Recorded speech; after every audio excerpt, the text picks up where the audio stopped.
하나님 아버지 감사합니다. 온 교회가 예배자로 모일 수 있도록 이 아침 축복해 주셔서 감사합니다. 늘 성령 안에 있게 하시고 말씀 안에 있게 하시고 하나님 뜻 안에서 하나님을 향하여 마음을 다하고 뜻을 다하고 성품을 다하여 마지막에 믿음으로 침상머리에서 경배한 야곱의 예배가 우리 안에 회복되도록 이 한 해를 축복하여 주시옵소서. 이 시간 말씀을 간절히 사모합니다. 우리에게 말씀을 베풀어 주시옵소서.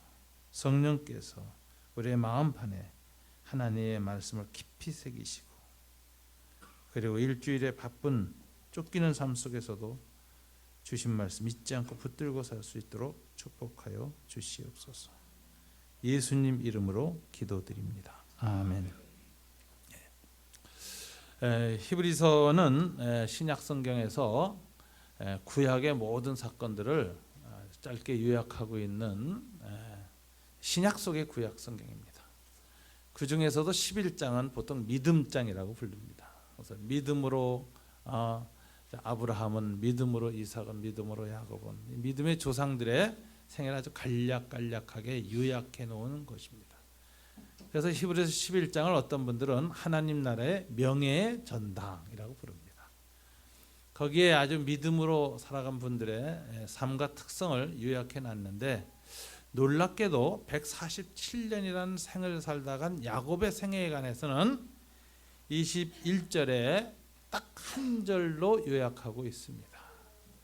그것도 내용을 보면 야곱은 믿음으로 살았는데 그 믿음의 최고 정상은 죽을 때 나타났다 이렇게 얘기하고 죽을 때 두 가지 형태로 그 믿음이 표현되었다 이렇게 말하고 있어요. 믿음으로 야곱은 죽을 때에 첫째 요셉의 각 아들에게 축복하였다 이렇게 기도하고요. 두 번째는 그 지팡이 머리에 의지하여 경배하였다라고 했습니다. 지난주에는 믿음으로 하나님께 마지막 경배한 내용을 중심으로 말씀을 드렸습니다. 오늘은 그 믿음의 또 한 가지 측면인 이 자녀들을 어떻게 축복했는가 하는 축복의 모습, 야곱의 축복이라는 제목으로 함께 살피도록 하겠습니다. 오늘 야곱이 이제 이 요셉의 두 아들을 특별히 축복하는 모습이 나오는데 이 축복이 그 어떠한 축복인가 하는 걸 이제 살필 수 있는데 제일 먼저 생각할 것은 야곱의 두 아들 요셉의 두 아들 에브라임과 므낫세의 신앙의 정체성을 회복시키는 축복이다. 회복의 축복이다. 이렇게 볼 수가 있어요. 오늘 본문을 보면 요셉은 이제 야곱이 죽어갈 때 마지막으로 주님이 야곱한테 나올 때 보면 자기의 두 아들 에브라임과 므낫세를 이끌고 특별한 축복받기를 원하고 있습니다. 왜 이런 행동을 요셉이 할까요? 사실 요셉은 자신의 두 아들을 볼 때마다 누구한테도 말할 수 없는 마음속에 깊은 고뇌와 상처와 두려움이 있습니다. 이유가 뭘까? 이 두 아들은 이스라엘의 순수한 혈통을 이어받지 못했습니다. 창세기 41장 45절에 보면 애굽 왕 파라오가 요셉을 국무총리로 임명하면서 요셉을 애굽 사람으로 귀화시키는 작전을 씁니다. 그래서 아내를 누구로 주느냐? 이름은 사브낫 바네아라고 애굽식 이름으로 고쳐줬을 뿐만 아니라 온의 제사장 보디베라의 딸 아스낫을 아내로 삼게 했습니다. 이 온이라는 지역은 그 당시 이스라엘 중부, 지금은 옛날에는 헬리오폴리스라고 불렸고 요즘은 룩소라고 불려집니다. 여러분이 에집트 관광을 가시면 카이로 부근에 있는 사막에서 피라미드를 구경하시고 그 다음엔 꼭 비행기 타고 1시간 룩소를 가셔야 됩니다. 여기에는 태양신 숭배에 아주 애굽의 모든 건물들, 건축물, 기둥들이 있습니다. 한국의 신라 시대를 볼 수 있는 경주와 같은 곳이에요. 그래서 룩소에는 정말 신비함이 있습니다. 유명한 룩소 공연이 있었죠. 루치아노 파바로티가 룩소에다가 무대를 세워놓고 세 친구와 함께 아주 유명한 공연을 했습니다. 그 비디오를 보면 밤에 이 불에 붙이는 그 무대 뒷면이 그 룩소의 그 아주 고대 신전의 기둥들이 쭉 서 있는데 신비하기가 이루 말할 수가 없습니다. 저는 그곳에 가서 대낮에 태양이 떠오르는 햇빛 사이에 그 기둥들 가운데 서 있었는데 지금도 기억이 생생히 나고, 참 이곳이 얼마나 찬란했던 고대 문명의 정말 발원지인가 감탄을 금치 못합니다. 근데 그곳에 대제사장의 딸, 그것을 이제 바로가 요셉에게 아내로 줬습니다. 그러니까 그 두 아들 에브라임과 므낫세는 이스라엘 혈통이 아니죠. 섞였습니다. 더군다나 고대 사회에서는 아내의 집안이 자녀들의 모든 교육을 담당합니다. 다신교 문화였던 애굽의 제사장의 손자예요. 그러니까 이 아이들이 이스라엘의 신앙을 제대로 물려받기보다는 애굽의 문화에 깊이 동화돼서 독특한 그 하나님의 백성으로서의 정체성을 거의 상실했다. 이렇게 정체성을 상실한 자식을 볼 때 아버지 마음에서는 삶의 의미가 무너지는 것입니다. 세대 간에 정말 삶의 동질성이 단절되고 이질감이 깊이 들어왔을 때 내가 여기 와서 얻은 게 무엇인가에 대한 회의가 아마 마음속에 깊이 있고 자식들을 볼 때마다 근심과 염려가 있었을 것입니다. 미국에 이민 가서 아까 윤성진 목사님 이민 가면 뭐 나는 얘기가 나오는데 뭐 빵 장소로만 인생이 바뀌는 게 아니라 가장 문제는 자식들이에요. 오래 살면. 그래서 1.5세, 2세, 3세 되면 한국말을 잊어버립니다. 그 다음에 이 학교하고 세상을 이제 미국 사회에 동화됐잖아요. 완전히 가치관과 생활 습관은 미국 사람으로 바뀌어요. 그래서 이제 그런 사람들을 코메리칸이라고 부르고, 그 다음에 이제 은유적 비유로 바나나라고 불러요. 그 멸시하는 거죠. 미국 백인들이 겉은 동양인 노랗고 속은 하얗다, 이게 사고 방식이. 이 1.5세나 2세가 어렸을 때는 아버지하고 같이 한국 교회 다녀요. 근데 사춘기만 지나면 다 미국 교회로 가버립니다. 영어로 예배드리고 찬양하는 게 훨씬 편하다는 거예요. 감정 소통도 되고 은혜도 받고 뭐 안 다니는 사람도 많고.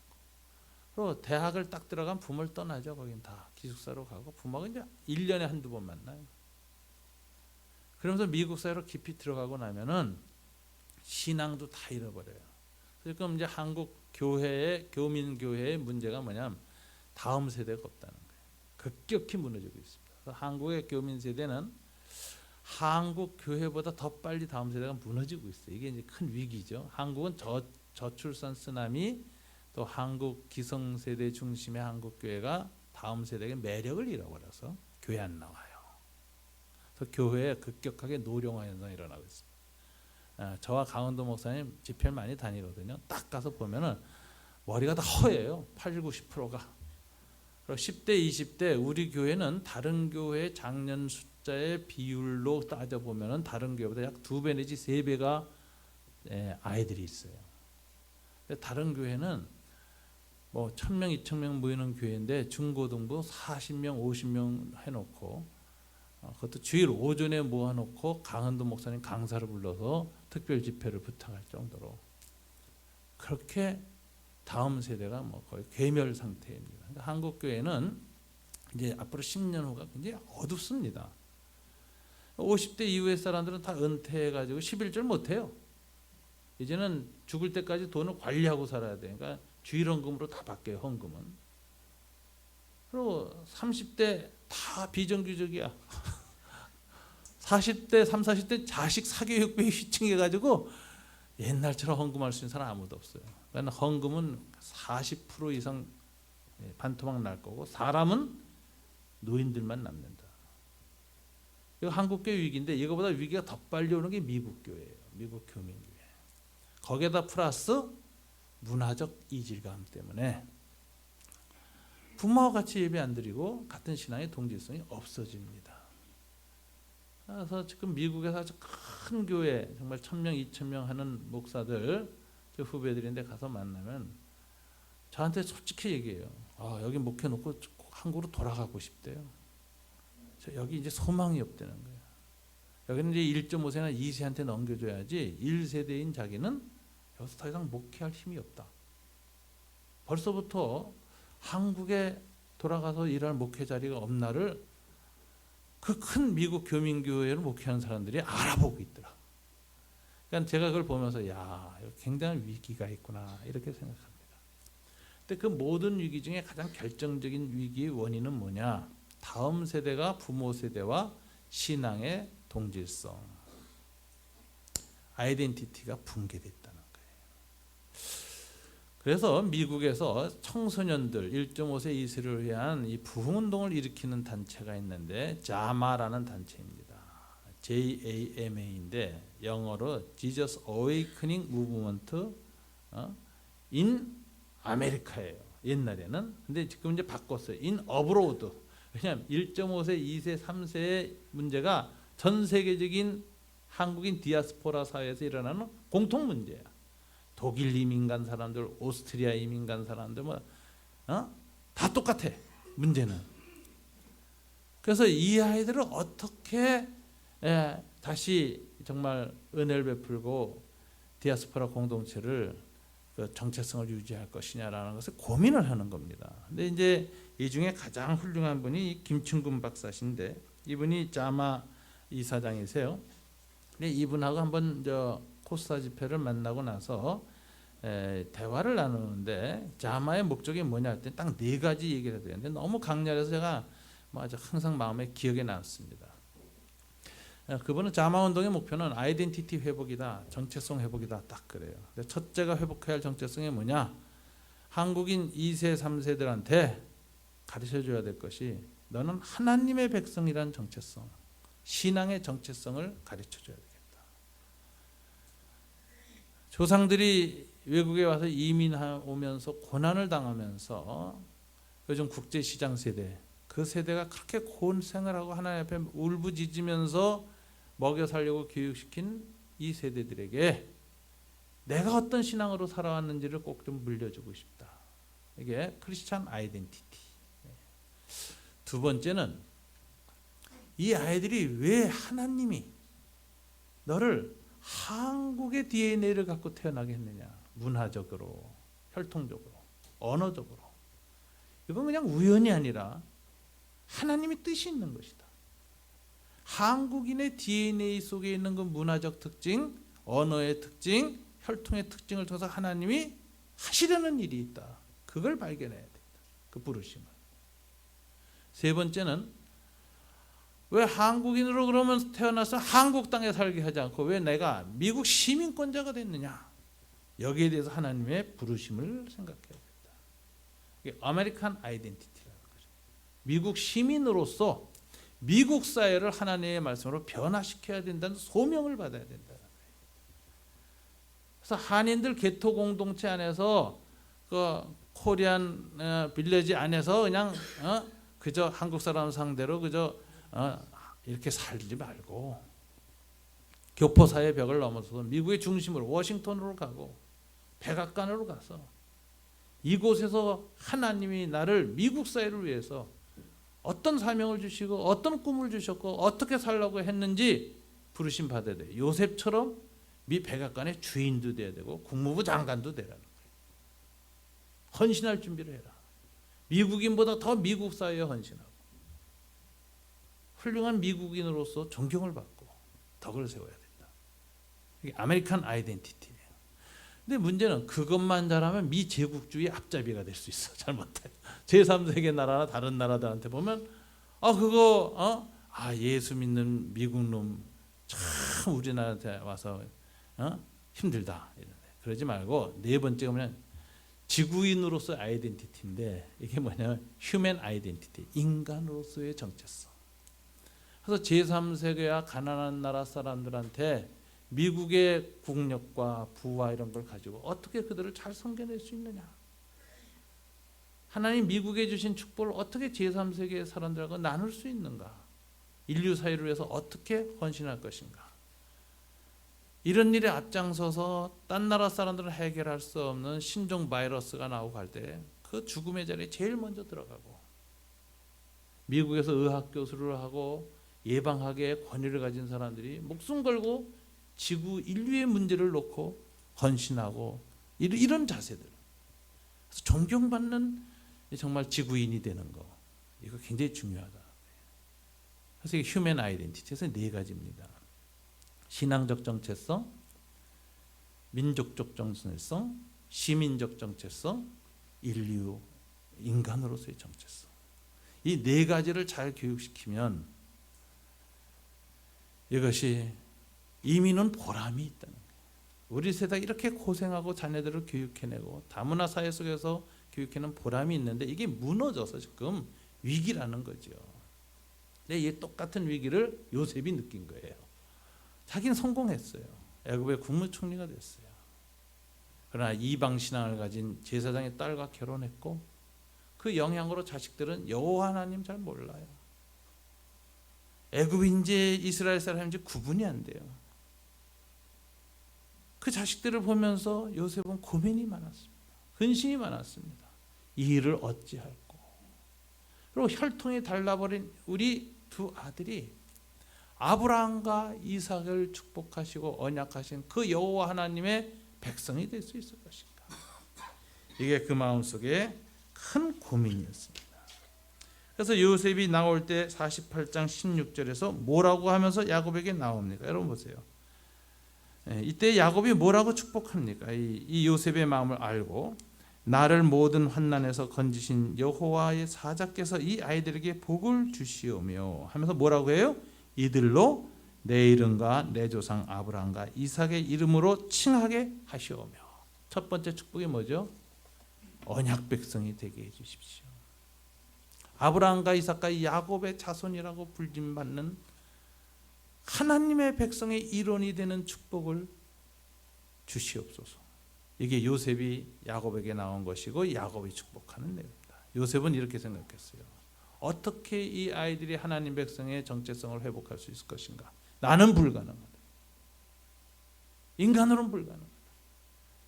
그런데 혹시 아브라함의 하나님, 이삭의 하나님, 야곱이 하나님의 백성의 족장이 될 수 없었는데도 형 에서를 제끼고 아버지를 속여서라도 그 백성이 되고자 열망했던 야곱을 긍휼히 여기시고 야곱에게 축복하시게 하심으로 족장이 된 그 하나님이 인간적으로는 불가능한 내 2 아들 이스라엘의 백성으로 우리 아버지가 축복하면 하나님의 축복으로 그 일이 이루어지지 않을까.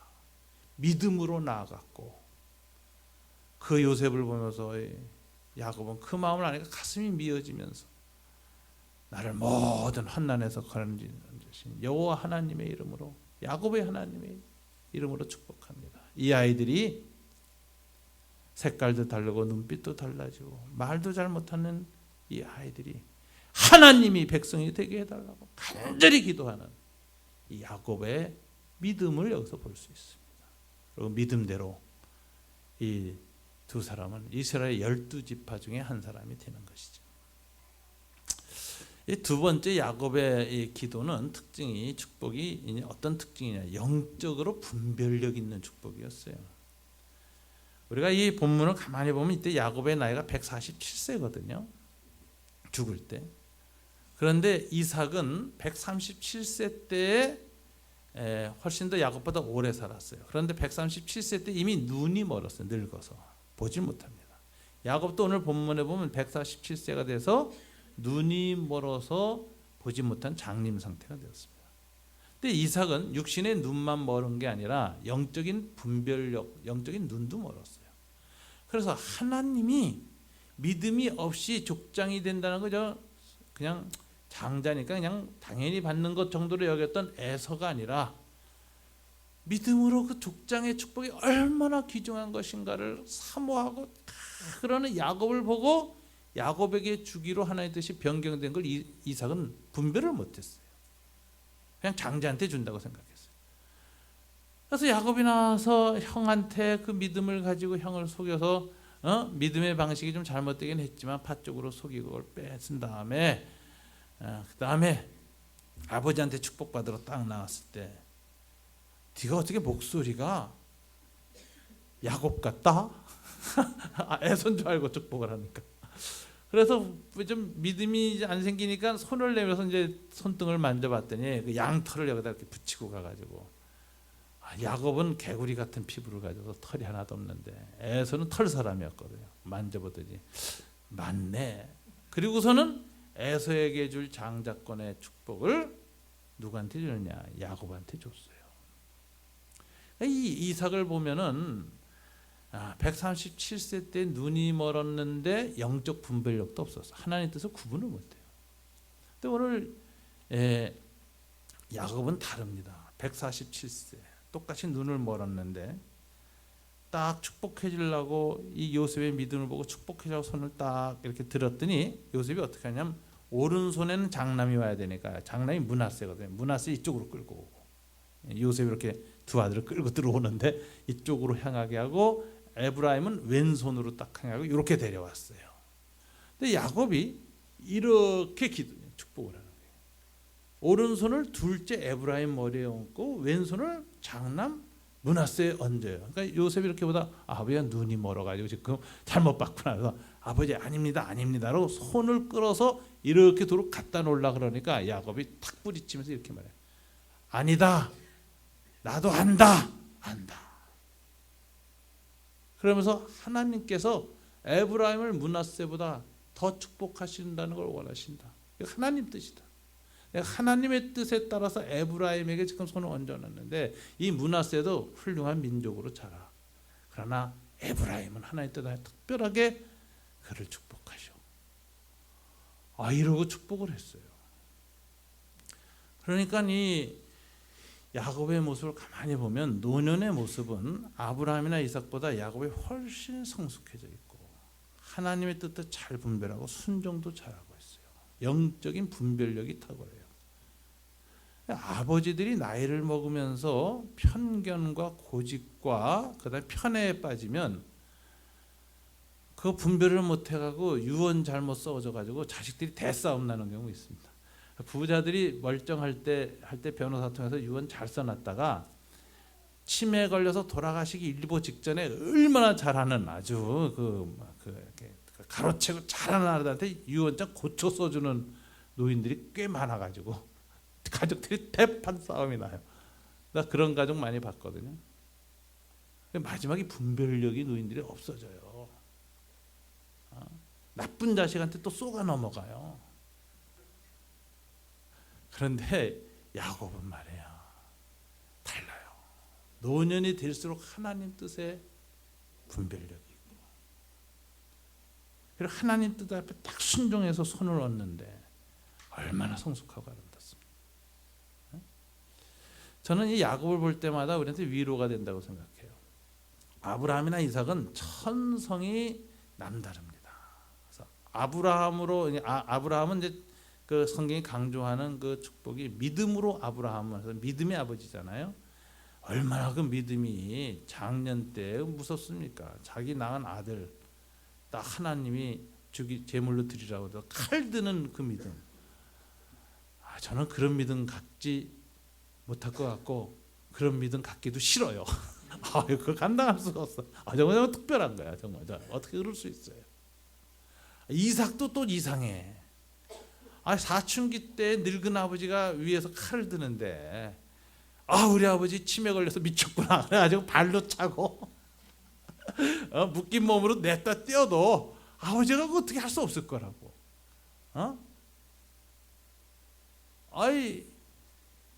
그런데 그러질 않고 또 칼로 내리치기까지 눈 질끈 갖고 주여 하고 순종하네.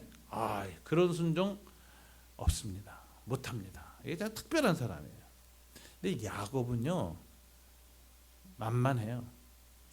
야곱은 태어날 때부터 이기적이고 교활하고 욕심이 많아. 떼쟁이야. 그리고 반칙도 아주 잘 써. 엄마 뱃속부터 반칙하고 형의 발목 잡고 나와. 아버지 속여. 엄마 마음을 형이 아니라 자기한테로 싹 기울어지도록 엄마하고, 형은 들 사람이라 밖에 나가서 남자답게 사냥하고 먹을 것 챙겼는데 얘는 밤낮 장막에 머물러서 엄마와 같이 바느질하고 있었어. 엄마 마음을 싹 뺏었어. 그래서 엄마와 같이 마음을 합쳐서 형을 속인 거야. 팥죽 하나로.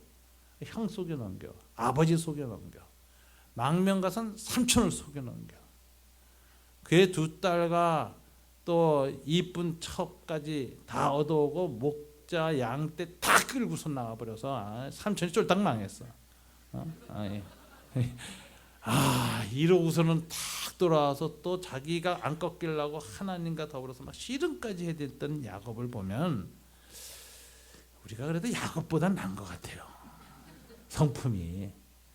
그러니까 저렇던 야곱도 하나님이 어떻게 했어요? 은혜를 베푸셔서 나중에는 아브라함과 이삭보다 노년은 더 성숙하게 만듭니다. 그래서 이제 독일의 유명한 학자가 쓴 구약의 인물들이라는 책을 보니까 아브라함은 믿음의 모델, 이삭은 순종의 사람 이렇게 표현했는데 야곱은 딱 특징이 성화예요. 성화. 이렇게 타고난 본질이 나쁜 악질도 하나님이 거룩하게 변화시킨다. 그러니까 여러분과 제가 웬만한 악질이어도 희망을 가질 수 있습니다. 하나님 나 바꿀 수 있다. 바꿀 수 있다. 성화에 대한 마지막 위로 야곱이 줘요. 아브라함과 이삭 앞에서는 절망감을 느끼지만 야곱 앞에서는 나도 하나님이 변화시킬 수 있다, 변화시키실 것이다 라는 소망을 갖게 하는 것입니다. 그리고 마지막에 이렇게 영적 분별력까지 밝아서 참 믿음으로 하나님의 뜻을 잘 분별해서 축복하는 야곱 노년의 모습이 참 아름답습니다. 근데 이 축복의 내용 이제 이렇게 잘 분별한 건 좋은데 또 분별해서 에브라임하고 이 므낫세를 축복하는데 축복의 내용이 뭐냐? 여러분 20절에 나오죠. 다 같이 한번 읽어볼까요?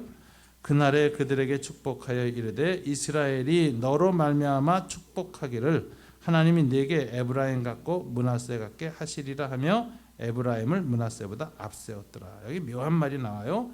그날에 요셉과 두 아들을 에브라임 므낫세를 축복하면서 야곱이 이르기를 이스라엘이 너로 말미암아 축복하기를 이렇게 말해요. 이게 무슨 소리냐? 앞으로 두고두고 이스라엘 백성이 요셉 이 사건, 지금 내가 축복한 이 사건으로 말미암아 서로를 축복하는 축복 선언문이 계속 전승될 거다. 그러니까 이 사건으로 말미암아 이스라엘의 전형적인 축복 선언문이 탄생하나 한 거예요. 그래서 이제 이후에 이스라엘들은 자식들을 축복할 때 꼭 요 선언문으로 축복한다는 거예요. 근데 이 축복 선언문의 내용이 뭐냐? 하나님이 네게 에브라임 같고 므낫세 같게 하시리라 이렇게 되어 있어요. 근데 이 내용만 보면 이게 무슨 말인지 몰라요. 근데 이 내용에 대한 설명이 그 다음에 붙었죠. 뭐라고 했어요? 에브라임을 므낫세보다 앞세웠더라. 자, 그래서 이제 이후에 이스라엘이 이렇게 축복한다. 자식들은 하나님 너를 에브라임 같고 므낫세 같게 하시리라. 이게 무슨 말인지 아세요? 하나님은 기득권을 보장하지 않는다는 거예요. 장자를 인정하지 않는다는 거예요. 육신의 장자라도 믿음이 없으면 빼앗기고 둘째 에브라임이라 하더라도 믿음으로 쓰면 바꾸시는 하나님이야. 그래서 너희를 에브라임과 므낫세 같게 하시리라 하는 말은 무슨 뜻이냐? 하나님이 장자 므낫세를 뒤로 서게 하고 차남 에브라임을 앞서게 하셨다. 이게 무슨 소리냐? 하나님은 세상의 질서를 바꾸시는 하나님이에요. 세상의 기득권을 인정 안 하시는 하나님이에요. 타고난 장자권보다도 더 중요한 게 뭐냐? 혈통의 기득권보다 믿음으로 쓰는 사람, 믿음으로 사는 사람은 하나님 축복한다. 이게 무슨 소리냐? 하나님은 갑의 하나님이 아니라 을의 하나님이다. 요즘 말하세요. 아무리 부족하고 을이어도 믿음으로 살려고 애쓰고 믿음으로 하나님을 구하면 갑이 따라오지 못했고 하나님의 축복으로 세상 질서를 바꾸시는 하나님입니다. 이런 것들을 하나님 나라의 변화의 축복이라는 거예요. 하나님의 변혁적 축복이라는 거예요. 역사 속에 하나님은 항상 약한 자 편이셨습니다. 이게 놀라워요. 아브라함 약자였어요. 중근동의 유목민 한 대상의 지도자였어요.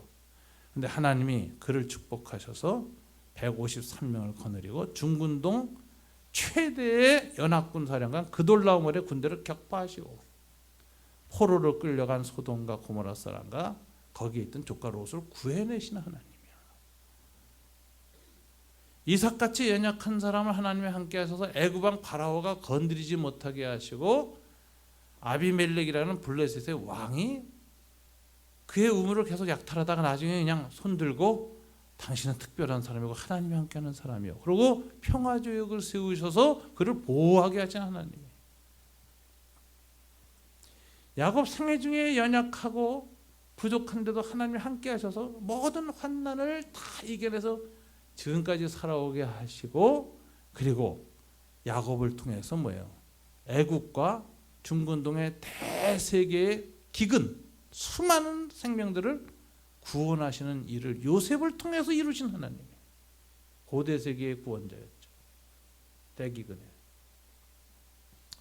그리고 그들 70명이 내려가서 노예 생활이 돼서 다음 애굽 왕조에서 고통을 당할 때 하나님 그들의 고통 소리를 들으시고 그의 노예 상태를 자유민으로 바꿔주시는 출애굽의 축복을 주시고 그들을 통해서 새로운 국가를 만드시는데, 그 땅에 들어가 보니까는 그 땅의 원주민 가나안 7족속이 있고, 그 7족속을 겨우 물리치고 자리를 잡고 나니까 갑자기 AD 10세기에 지중해로부터 해양 족속인 블레셋 사람들이 들어오는데, 이 사람들의 특징이 아모리 족속이 아니라 이제 팔레스타인 사람 이렇게 이름이 붙여진 사람인데 철기 문명을 갖고 들어옵니다. 그때까지는 청동기 문명이었어요.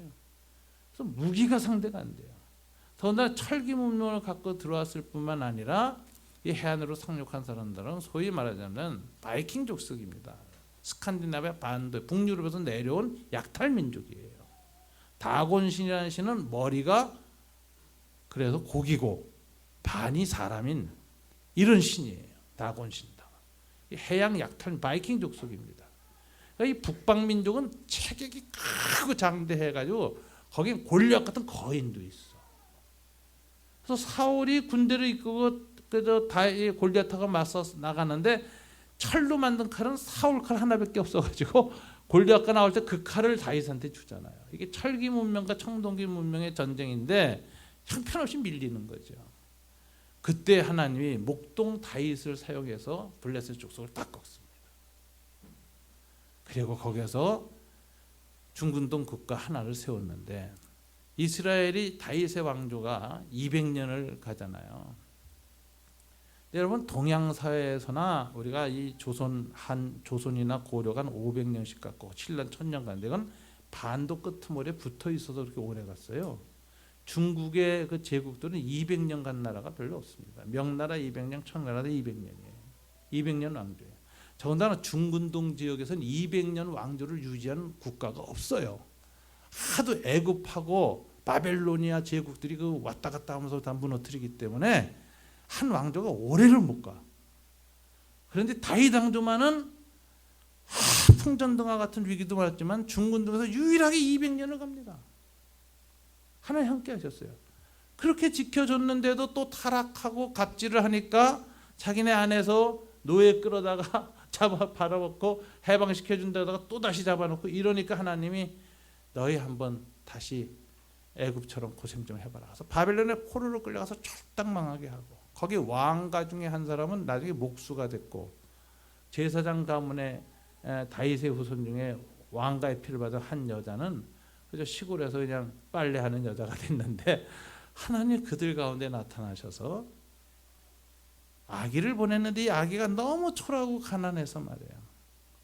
그냥 구유에 누워있는 아기가 됐는데 하나님 그 아이를 세상의 왕 중의 왕 메시아로 삼아가지고 죽음에서 부활시키고, 그분이 부활하셔서 아버지께서 내가 하늘과 땅에 권세를 주셨다라고 선포하시고 2000년 동안 그레코 로만 사회, 유럽 사회, 영국, 미국, 그리고 아시아로 이렇게 그리스도의 왕권이 전파되어지고 이 복음의 소식이 예수님이 전파되어지는 서세동점의 역사가 2000년을 이어내려오는 이런 과정이 우리한테 다가오고, 이제 한국에 잠시 머물러서 지금 떠날 준비하고 계시고 중국에서는 왕성히 활동하고 계시는데, 여러분 이 하나님이 어떤 분이십니까? 약한 자를 들어 사용하시고 강한 자는 바르게 하시고 고통받고 울부짖는 사람 편히 되셔서 역사하신 하나님. 이게 차남 에브라임을 므낫세보다 앞세우시는 하나님이에요. 그러니까 이스라엘의 하나님은 자석들한테 축복할 때 하나님은 기득권을 인정하지 않는다. 네가 가난해도 병들고 못 배웠고 천황으로 태어났고 현재 가진 게 없어도 하나님에 대한 믿음으로 살면 하나님 너를 축복하시고 세상을 바꾸시는 하나님이다. 이게 변혁의 하나님, 하나님 나라의 변혁. 그리고 이것이 마지막에 언제 완성되냐? 예수님 재림하시고 하나님 임할 때 완성돼요. 종말론적인 변혁의 하나님, 이 하나님이죠. 야곱은 이렇게 축복했습니다. 그래서 야곱의 축복을 보면 놀라게 돼요. 야, 어떻게 야곱은 이제 147세 이렇게 성화돼서 예수님이 재림할 때 일어날 하나님 나라의 정의와 평화를 내다보고 불의한 사람들이 기득권을 유지하면서 승승장구한 이 땅의 역사를 완전히 뒤바꿔 버리실 것을 내다보면서 이렇게 자식들을 축복하고 너희들도 세상 질서에 속한 사람이 되지 말고 하나님의 다스림을 받는 사람이 되어라. 믿음으로 타협하지 말고 불의 앞에 무릎 꿇지 말고 이 불의한 세상에 절망하지 말고 좌절하지 말고 끝까지 믿음을 가지고 종말론적인 소망을 가지고 주님 올 때까지 이겨라, 견뎌라. 이 축복을 자식들이 하면서 세상을 떠났습니다. 2013년 15년 우리 셋째 주입니다. 이 아침 저와 여러분이 가져야 할 믿음이 이런 믿음이고 이런 믿음을 저와 여러분 세대 여러분 자녀들한테 이어주는 거예요. 그래서 하나님 나라가 저와 여러분을 통해서 대를 이어서 세워져 가는 믿음의 축복이 있기를 이 아침 주님 이름으로 축원합니다. 기도하겠습니다. 이 말씀 붙들고 우리 하나님 앞에 기도하는데 여러분 자신의 노년과 우리 아이들 이름 불러가면서 하나님 나라의 참 믿음의 백성이 되는 축복을 저와 우리 가문에 우리 집안에 대를 이어서 허락해 주옵소서. 한번 주님 오실 때까지 한번 간절히 기도하겠습니다. 다 같이 기도하시겠습니다.